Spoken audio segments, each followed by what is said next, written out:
pemerintah itu, apapun kebijakannya, hampir pasti menimbulkan diskusi di publik. Pasti, nggak mungkin sama itu nggak mungkin ya. Diskusi itu bisa ada yang pro, bisa ada yang kontra. Sebagus dan sebaik apapun program atau kebijakan yang disampaikan oleh pemerintah. Tapi yang kita lihat itu kan hasil akhirnya aja. Ujungnya, apakah lebih banyak yang mendukung kebijakan ini atau lebih sedikit yang mendukung kebijakan ini? Kalau lebih sedikit yang mendukung kebijakan ini, tentu kita perlu waktu untuk sosialisasi. Kalau banyak yang mendukung kebijakan ini, sebagian besar mendukung kebijakan ini, tentu kita bisa jalankan, walaupun sambil misalnya menjelaskan dan memberi pemahaman kepada yang kontra. Tapi kita juga harus paham, bisa saja orang itu tetap akan kontra gitu loh.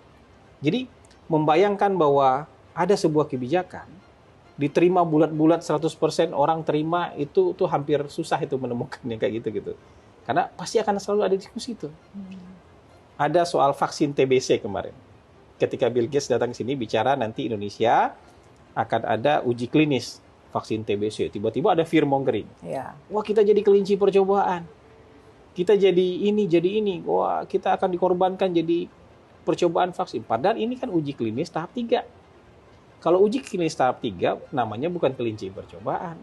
Yang kelinci percobaan itu uji praklinis sebelum diuji ke manusia, baru klinis. Kalau uji tahap 1 untuk ngetes keamanan, uji tahap 2 misalnya untuk ngecek apakah bisa menghasilkan imunitas tubuh. Uji tahap 3 ini untuk mengecek seberapa efektif vaksin ini bekerja. Kalau dari 100 orang yang mendapatkan vaksin, berapa persen yang sembuh? Itu uji tahap 3. Jadi kita bukan kelinci percobaan ini, misalnya kayak gitu. Tapi walaupun ini baik nih, ya, bagus nih programnya, kita ikut serta, tapi ini kan global, nggak cuma Indonesia. Berbagai negara di dunia ikut serta dalam berpartisipasi dalam uji klinis tahap ketiga ini. Tapi ada yang fear mongering, wah kita jadi kelinci percobaan, nanti gimana ini segala macam. Bangsa sendiri disodorkan buat coba-coba vaksin yang belum terbukti. Ada aja orang yang salah paham kayak gitu kan. Ketika kita kasih paham pun, mereka tetap salah paham. Nah, jangan takut dengan diskusi ini. Jangan takut dengan pro dan kontra. Yang kita pegang, namanya juga demokrasi kan.